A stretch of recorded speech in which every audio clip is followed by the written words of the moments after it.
Hello everyone, our group will present to you the topic of slavery in the United States through two movies, 12 Years a Slave and Lincoln. We'll discuss the context of each movie by analyzing the social gap between white and black people, the life of a slave, and the significant events that led to the abolishment of it. Before we get to analyze the specific movies, we'll share some important information about slavery and its history. Throughout the 17th until mid-19th century, millions of Africans were forced to become slaves in American territory under terrible working conditions. Its start dates back in the early 1600s when 20 Africans were taken in Virginia as servants under an employer. This launched a trading system in which Africans were sold as merchandise by European traders as cheap and plentiful labor in 1661 and in all the British colonies by 1750. Enslaved Africans were forced to work on tobacco, rice, indigo, and cotton plantations in southern colonies, where slavery became deeply rooted. Slavery in the North wasn't as widespread as it was in the South. Much later, after the end of the Revolutionary War, the U.S. Congress outlawed the African slave trade. However, this only boosted the domestic trade. By that time, one-tenth of the African American population were mostly free in the North, such as New York, but they were prone to kidnapping by slave trade businessmen. In the years 1830 and 1860, abolitionists developed a large campaign against slavery in many states, such as Boston and Philadelphia. However, the different views led the movement to a dead end. In 1830, Abraham Lincoln, head of the Republican Party, was elected as the 16th President of the United States on the anti-slavery platform. Furthermore, at the beginning of 1861, a civil war brewed between the Confederacy and the Union. Lincoln's goal was to preserve the United States as a united country and later liberate all the country's slaves. In September 1862, he issued the Emancipation Proclamation, a presidential order that freed 3 million enslaved people in the rebel states. Much later, on December 6, 1865, the 13th Amendment issued by President Lincoln was voted in the American Constitution, which signified the end of the American Civil War and forever abolishing slavery in the U.S. Now that we have some information, Eva will continue with the presentation. Thank you, Rini. Okay, I'm gonna talk about the first movie, 12 Years a Slave. Solomon Northup, born free in 1880 in Minerva, New York, supported his family as a farmer, lawyer, and violinist.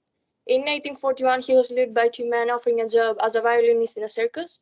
They drugged and kidnapped him in Washington and selling him into slavery. And during 12 years of brutal conditions in Louisiana, Northup constantly tried to prove his free status, but faced mistreatment and forced labor. With the help of Samuel Bass, he regained freedom in 1853. Northup's autobiography, 12 Years a Slave, published that year, became a vital historical document revealing the realities of slavery and the struggles of free African Americans. Well, during Solomon Northup's era, several factors made the abduction. Next slide, thank you. Okay. During Solomon Northup's era, conditions for African Americans varied significantly across the United States. In the South, slavery was central to the economy, which relied on agriculture like cotton, tobacco, and sugarcane. The South had large slave populations and institutionalized racism enforced through laws like the Black Codes. In contrast, the Northern states had largely abolished slavery by the late 18th century. Free African Americans in the North worked in various professions and formed communities as well, though they still faced discrimination, but it was less institutionalized and they had some legal rights. Solomon Northup's stories highlights the vulnerabilities of free blacks who were targeted by kidnappers exploiting fugitive slave laws and the lack of legal protections. Racist beliefs that blacks were natural slaves facilitated these abductions. Northup's story underscores the severe challenges faced by free blacks and the profound injustices caused by slavery and racism in the United States. Now, during Solomon Northup's era, several factors made the abduction and enslavement of free African Americans possible. The fugitive slave laws required the return of escaped slaves, putting all blacks in risk. Free blacks lacked the legal rights, making it hard to challenge abductions. Men had no documents to prove their freedom, and even with documents, kidnappers often ignored or destroyed them. corruption among officials further hindered justice. Racist belief deemed blacks as natural slaves, encouraging abduction. While Northup's story illustrates these issues, despite being free, he was vulnerable to kidnapping and enslavement due to systemic weaknesses and societal prejudices. And now Alexander will continue the presentation. Thank you, Eva. Slaves to be sold were first required to be washed and shaved, and then they were displayed in a sales room. Potential buyers evaluated the physical condition and any qualifications slaves had, such as young age, good health, strength, beauty, or talent. As the movie informs, a child could be sold for $600 and adults could be sold from $700 to $1,000. In most cases, parents were taken away from their children with the least potential to ever hear from them again. Even though life and working conditions for slaves varied based on the master's character, most slaves lived and worked together in terrible conditions as they were treated as property and not as human beings. Both women and men slept in the same cabin in miserable hygiene conditions and with no privacy, while the portion of food they were given was far from enough. They performed manual labor, usually working from dawn to night in their master's plantations, such as cotton and sugar, in all weather conditions. The most common punishment for any kind of offense was flogging. For any kind of, however severe, small, or even no offense at all, or any other kind of punishment masters came up with.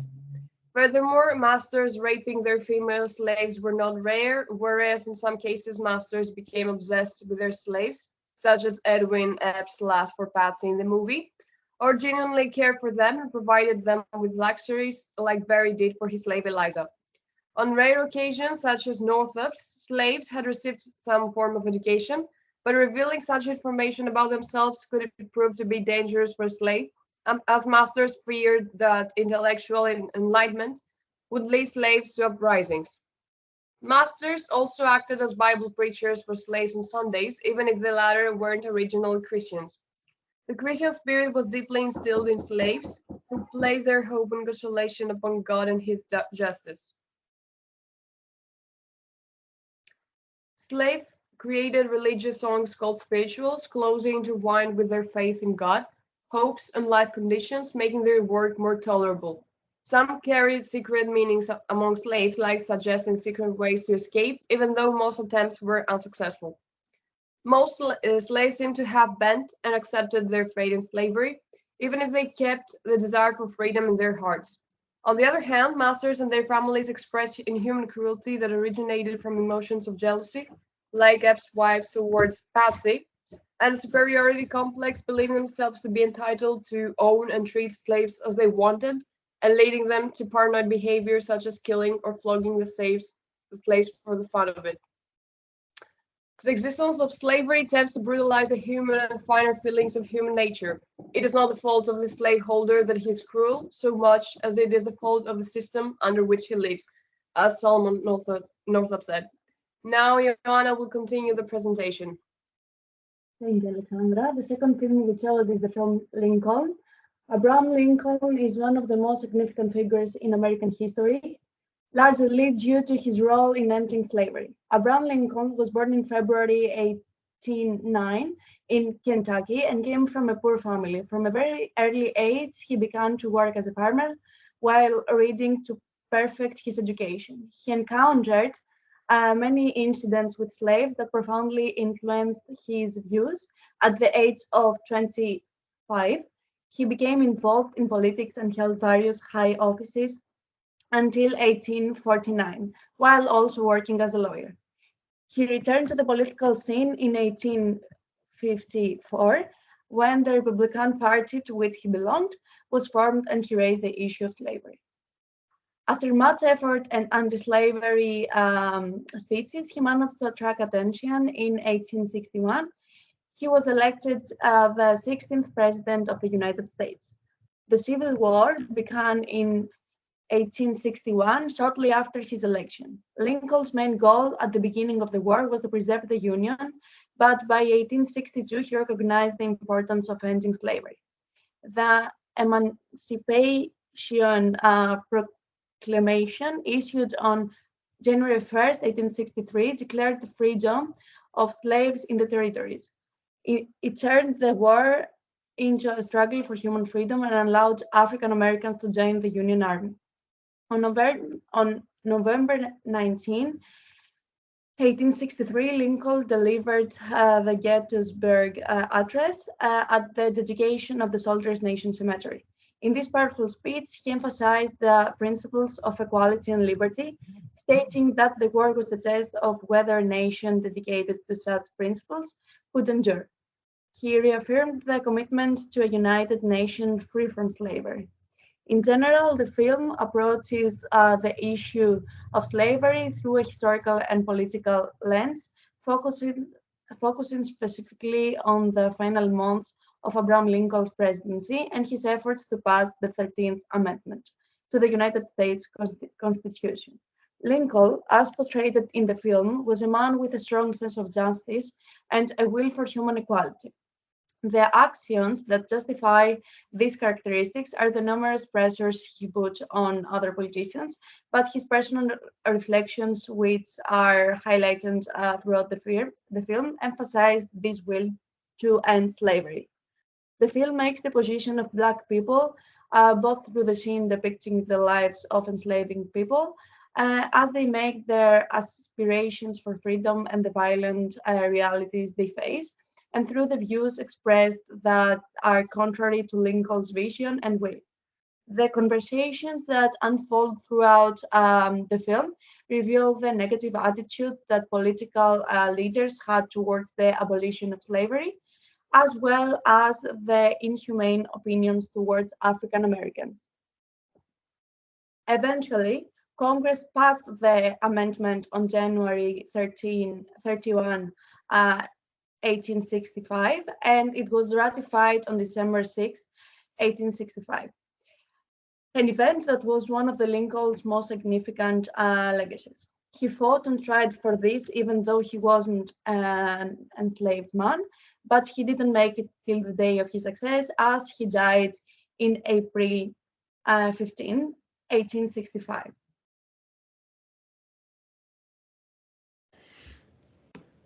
After the successful prohibition of slavery, Black people were still considered free citizens under the American law.